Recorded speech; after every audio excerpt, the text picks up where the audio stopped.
अवसर और सूर्योदय में एक ही समानता होती है कि देर करने वाले इन्हें खो देते हैं। इसलिए इस भीड़ में फर्स्ट रहा करो, लास्ट में तो रहने वालों की लाइन लगी पड़ी है।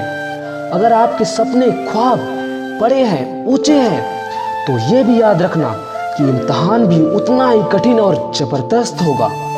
लाइफ में सबसे बड़ी खुशी उस काम को करने में मिलती है जिसे लोग कहते हैं कि तुम नहीं कर पाओगे। हमेशा सबकी शुरुआत सपने देखने से ही होती है और अंत मंजिल पर पहुंचकर ही खत्म होता है। अगर लोग आप पर पत्थर फेंक रहे हैं ना, तो वो पत्थर आप इकट्ठा करो और उसे बेचना शुरू करो। वो लोग भी उसे खरीदने आएंगे जो उसे फेंक रहे थे। इसलिए किसी भी चीज़ की वैल्यू बढ़ाने से बढ़ती है और घटाने से घटती है। इसलिए खुद की वैल्यू बढ़ाओ। गिरना भी कभी कभी हमारे लिए अच्छा होता है, क्योंकि हमें अपनी औकात पता चलती है और हाथ थामने वाले कितनी हैं ये बात भी पता चलती है। कभी भी अपने हौसलों को ये मत बताओ कि तुम्हारी परेशानी कितनी बड़ी है, अपनी परेशानी को यह बताओ कि तुम्हारा हौसला कितना बड़ा है। हमेशा दूसरों के बारे में उतना ही बोलो जितना खुद के बारे में सुन सको। दूर से हमें आगे के सभी रास्ते बंद नजर आते हैं, क्योंकि सफलता के रास्ते हमारे लिए तभी खुलते हैं जब हम उसके बिल्कुल करीब पहुंच जाते हैं।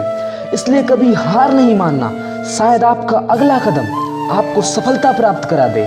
जो शेर जितना जख्मी होता है ना, वो उतने ही भड़क के साथ वापस भी आता है। इसलिए कभी हार जाओ ना, तो पहले से भी तेज जीत के रास्ते पे जाओ।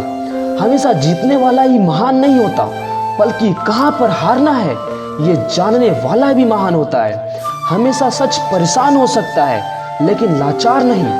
एक बात आप खुद सोचना, जब एक ही जोक पर आप दोबारा नहीं हंसते हो, तो एक ही दुख पर भी दोबारा परेशान भी नहीं होना चाहिए आपको। और एक बात आप हमेशा याद रखना कि सपने धूमिल है तो क्या हुआ, कभी तो सच्चे होंगे। और वक्त बुरा है तो क्या हुआ, कभी तो अच्छे होंगे।